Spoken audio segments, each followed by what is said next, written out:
It's a whole long story involving inhalers and expiration dates, and very tough. It's very, very, very annoying. Yeah. But I got a note from the... We think it's unlawful, unconstitutional, and also not an emergency. And so we filed a lawsuit yesterday to try to bring back the constitutional balance that Donald Trump's emergency declaration threatens to erode.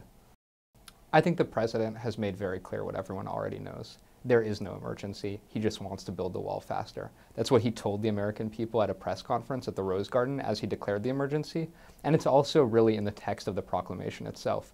Because if you read the proclamation, that is the legal document that sets out the emergency, it claims that actually what it's looking at is what the president considers to be a long-standing problem rather than a recent emergency. And not only that, but the only detail provided in that declaration for what is, according to the declaration, a worsening problem is the fact that family units are showing up at the border and seeking asylum, which is lawful under US law.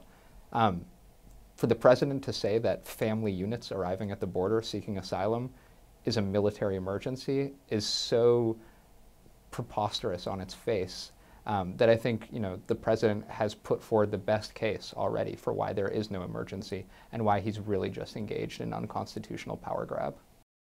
I think they definitely know they're going to court for this. I think there's no question that the president knows he's on extremely shaky legal ground. I'm sure there are many lawyers who have already told him that. That will not be a first for this administration to proceed in the face of what is obviously a very tenuous or completely impossible legal situation.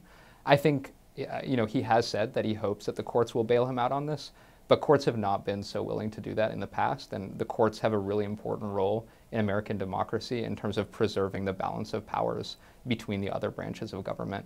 And the president has set up here a pretty clear case for courts to say to him, you've gone too far, you can't do this.